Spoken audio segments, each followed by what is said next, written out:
നമസ്കാരം പ്രേക്ഷകരെ, ഞാൻ മഹേഷ് വടക്കഞ്ചേരിയാണ്.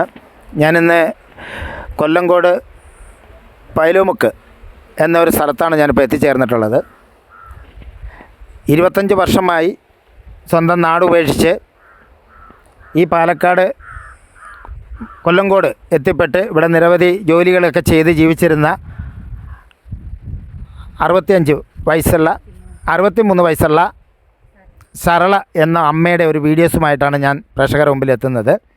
അപ്പോൾ നമുക്ക് ആ അമ്മയുടെ കുറച്ച് സുഖവിവരങ്ങളും അമ്മയെ ഏറ്റെടുത്ത അനാഥാലയത്തിൽ കൊണ്ടുപോകുന്നതിന് അവരുടെ സമ്മതങ്ങളും ഒക്കെ ഒന്ന് ചോദിച്ചറിയുന്നതിൻ്റെ ഭാഗമായിട്ടാണ് എത്തിയത്. നമുക്കൊന്ന് ചോദിച്ചറിയാം. ഓക്കെ, അമ്മയുടെ പേരെന്താ? എൻ്റെ പേര് സരള. സരള അമ്മയുടെ വീട് എവിടെയാണ്? സ്വന്തം സ്ഥലം എടപ്പാൾ. എടപ്പാൾ സ്വദേശിയാണ്. ഇവിടെ വന്നിട്ട് എത്ര വർഷമായി? 25 വർഷമായി. 25 വർഷമായിട്ട് ഇവിടെ എന്താ ജോലി ചെയ്തിരുന്നത്? അഗ്രികൾച്ചർ ഡിപ്പാർട്ട്മെന്റിൽ ഫീൽഡ് വർക്ക്. അവിടെ എത്ര വർഷം ചെയ്തു? ഫീൽഡ് വർക്കറായിട്ട് എത്ര വർഷം അമ്മ ജോലി ചെയ്തു? 25 വർഷം ജോലി ചെയ്തു. അപ്പോൾ അവധിയിൽ നിന്ന് ഇപ്പം മാറിയിട്ട് ഇപ്പം എത്ര വർഷമായി? അതിന് മാറിയിട്ട് ഇപ്പോൾ ഒരു കൊല്ലമായി. ഈ ഒരു കൊല്ലം എവിടെയായിരുന്നു അമ്മ? ഹോസ്റ്റലിലായിരുന്നു. ഇപ്പം എന്താ ഹോസ്റ്റലിൽ നിന്ന് മാറാൻ കാരണം? പെട്ടെന്ന് ഈ കാലിൻ്റെ മുട്ടുന്ന കൊണ്ടേ കുറച്ചൊരു ബലക്ഷയം വന്നു. അപ്പോൾ നടക്കാൻ പറ്റുന്നില്ല, വീഴാണ്. അതുകൊണ്ട് ഞാൻ എൻ്റെ സുഹൃത്ത് ശോഭയുടെ വീട്ടിലേക്ക് വന്നു. ഈ ശോഭ മേഡമായിട്ട് എത്ര വർഷമായി പരിചയം? ഞാൻ ഇവിടെ വന്ന അന്ന് മുതൽക്ക് പരിചയം ആണല്ലേ? അവരെങ്ങനെയാണ്? നിങ്ങളെ നോക്കം ഒക്കെ ചെയ്യുന്നുണ്ടോ? ഉണ്ട്. നല്ല ഒരു വ്യക്തിയാണ് അവർ. കാരണം ചെയ്യുന്നതിനേക്കാളും കൂടുതൽ ചെയ്യിക്കുന്നവരെ നിങ്ങളെപ്പോലുള്ള മനസ്കാരെ എത്തിക്കുന്നത് തന്നെ ജീവിതത്തിലെ ഏറ്റവും വലിയൊരു പുണ്യമാണ്.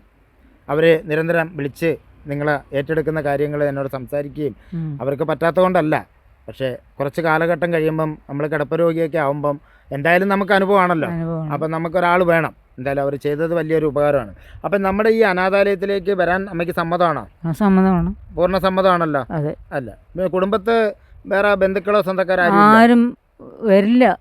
ആരും ഇതുവരെ അന്വേഷിച്ച് വന്നിട്ടുമില്ല. ഇല്ലേ? അമ്മ കാണാൻ ശ്രമിച്ചിട്ടുണ്ട്, പക്ഷേ അവർ കാണാൻ ഇഷ്ടപ്പെടുന്നില്ല. അമ്മ ഇപ്പം എവിടെയായിരുന്നു? ഇപ്പം എവിടുന്നാ വന്നത്? എവിടുന്നാ കൊണ്ടുവന്നത്? ഇപ്പോൾ എത്തന്നൂർ അവിടെ സ്ഥലത്തായിരുന്നു. അവിടെ 10 ദിവസം അവിടെ നിന്ന് 10 ദിവസത്തേക്ക് നിർത്തിയതാണ് അല്ലേ? ഇനിയിപ്പോൾ പറ്റണ്ടായി അല്ലേ? ശരി, നമുക്ക് പൂർണ്ണമായിട്ട് സാമ്പത്തികമായിട്ട് നമുക്ക് കൊടുക്കാനും എടുക്കാനും ഒന്നും ഇല്ല ഇല്ലേ? ആരും സപ്പോർട്ട് ചെയ്യാനും സഹായിക്കാനും ഇല്ലേ? ശരി പ്രേക്ഷകരെ, നമുക്ക് അമ്മയുടെ സുഖവിവരങ്ങളൊക്കെ അറിഞ്ഞല്ലോ. ഇനി ഇവരെ പരിചയപ്പെടുത്തിയ ഒരു വ്യക്തിയെ നമുക്ക് പരിചയപ്പെടാം. നല്ല മനസ്സിൻ്റെ ഒരു ഉടമയാണവർ. ഇവരെ പരിചയപ്പെട്ടിട്ട് എത്ര കാലമായി? 25 വർഷം. അല്ലേ? 25 വർഷം. മേഡത്തിന് എന്തായിരുന്നു ജോലി? ഞാനും അഗ്രികൾച്ചറിൽ ഇവരുടെ കൂടെ ജോലി ചെയ്തിരുന്നായിരുന്നു അല്ലേ? സ്വന്തം സ്ഥലം ഇത് തന്നെയാണ്, വീടും? ഇപ്പോൾ വാങ്ങിയതാണ്. വാടകയ്ക്കാണ് ഇരുന്നിരുന്ന് ഇപ്പം സ്വന്തമാണ് ഇല്ലേ? മക്കളും കുട്ടികളും എല്ലാവരുമായിട്ട് ഇവിടെ താമസിക്കാം. ഇവർ എത്ര വർഷം കൊണ്ട് പരിചയമുണ്ട്? 20 വർഷത്തിന് മേലെ. ഞാൻ അതിൽ വർക്ക് ചെയ്യുന്ന സമയം മുതൽ പരിചയമാണ്. അവരുടെ ബന്ധുക്കളോ ആരും അന്വേഷിച്ച് വരുമോ? അറിയില്ല. ഇപ്പോഴാണ് അവർക്ക് ഭയങ്കരമായ മോശം. 1 വർഷമായിട്ട് തീരെ പറ്റാണ്ടായി വർക്ക് ചെയ്യാൻ വേണ്ടി പറ്റില്ലല്ലോ. ഇതുവരെ ഇവരാരും ഒന്നും തിരക്കൊന്നും വന്നിട്ടില്ല. ചേച്ചി വർക്ക് ചെയ്യും, അതിന്റെ ഇതുകൊണ്ട് കഴിയും. അങ്ങനെ കഴിഞ്ഞിരുന്നതാണ്. ഇപ്പം ഒന്നും സാമ്പത്തികമായിട്ട് സമ്പാദ്യം ഒന്നും ഇല്ലാണ്ടായി, എല്ലാം പോയി അല്ലേ? തികച്ചും ശരീരവും ആത്മാവും മാത്രമായി അല്ല, മനസ്സും മാത്രമായി അല്ലേ? ശരി പ്രേക്ഷകരെ, എല്ലാവർക്കും നന്ദിയും നമസ്കാരമുണ്ട്.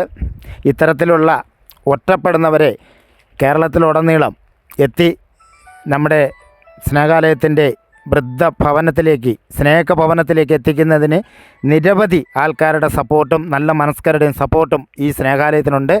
തീർച്ചയായിട്ടും ലൈവായിട്ട് ഞങ്ങളുടെ എല്ലാ പ്രവർത്തനവും നിങ്ങളുടെ മനസ്കരുടെ മുമ്പിലേക്ക് ചേർക്കുന്നതുമാണ്. ഈ വീഡിയോസ് കണ്ട് എല്ലാവരും ഞങ്ങളെ സപ്പോർട്ട് ചെയ്യണം. നന്ദി, നമസ്കാരം.